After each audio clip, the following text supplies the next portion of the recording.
going? This is Elias here at Lily White Lane on request from Robbie. Robbie asked me today to share my instant match reaction and what do I feel about that shambles of a performance that we had against Brentford today. And I am regretting that I agreed to that, but it is what it is. Tottenham Hotspur 1, Brentford 3. And the moment I saw the starting lineup, I was not happy with the team sheet. It was a weird sort of a starting 11, like 4-2-4. What was going on? Like I couldn't understand. Was it a 4-2-2-2? Was it a 4-2-4? Was it a 4-3-3? It just didn't make sense to me at all when I saw the starting lineup.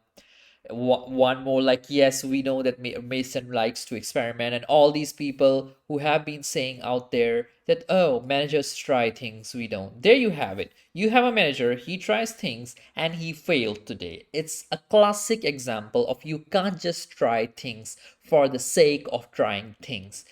You need to measure the probability, you need to measure the pros and cons of the trial and error that you are implying onto the football field, onto the tactics, onto the performances of the player, onto the personnel selection as well. And moving on to the personnel selection, I've been shouting about this. I've been saying that from channel to channel, from stream to stream, that Sanchez is the worst defender right now we have in Tottenham Hotspur Football Club right now. Right now, I know that yes, Eric Dyer start week in week out, and after a while, we are like kind of tired of seeing Eric Dyer on the pitch. But Eric Dyer is still better than Sanchez. The fact that I've been shouting Eric Dyer's name on streams and all that is not because I love Eric Dyer so much, is simply because Eric Dyer is a better defender than Davinson Sanchez. Davinson Sanchez is a horrible, horrible defender, and we saw his performance on the field today was absolute shit show. It was an absolute shit show, and I don't understand why that guy was even playing.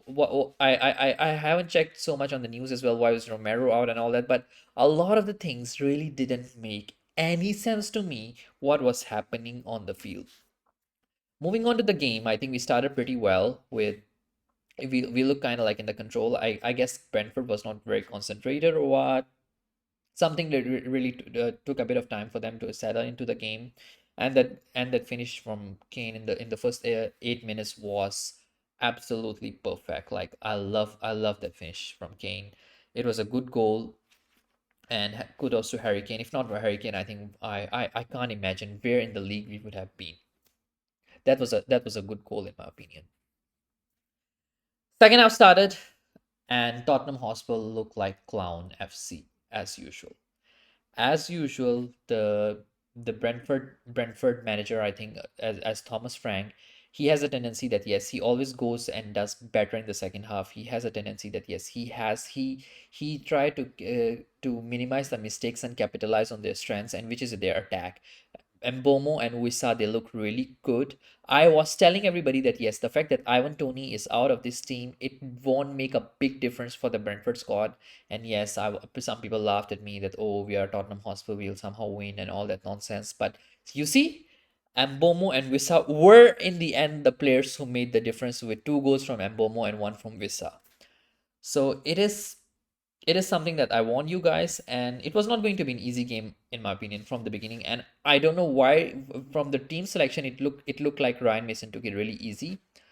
A home loss to Brentford is something that we shouldn't be getting at this point of the season, where we are in the crucial business end of the season, where we are fighting for the European football, and this is a major blow for the European football hopes. And I saw Daniel Levy, by the way, in the stadium, and I saw that he was looking really sad. I could hear the chants and all that, the Levy out chants and stuff like that. And I even saw that clip where his wife is consoling him. I really don't care what he's going through right now. He deserved this. He has brought this club at this position, at where we are right now. The struggles that we are going through is all on Daniel Levy. And if anybody still thinks, and if anybody still wants to go out there and tell me that, oh, this 3-1 loss is not on Daniel Levy, then in my opinion, that person is absolutely deluded. I guess you should seek some mental attention. You should seek some mental health care. Really, it's absolutely on Daniel Levy. He's the one who sacked Antonio Conte.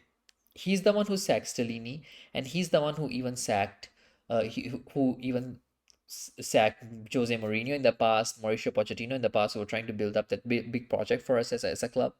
It's absolutely on Daniel Levy. And Daniel Levy needs to go. Daniel Levy should not be at this club. And the least he can do right now is that please, please, please get his hands off the footballing decisions of the club, because that guy know nothing about football. He's the reason that Tottenham Hotspur is right now in this absolute mess that they have faced in the past few years or so. No ladies manager, no men's team manager, no footballing director, no academy director. Which football clubs runs like that? Are we Tottenham Hotspur or a clown FC? I'm pissed. I'm pissed. I'm absolutely pissed right now with the situation that we are going on. And I'm sick of it.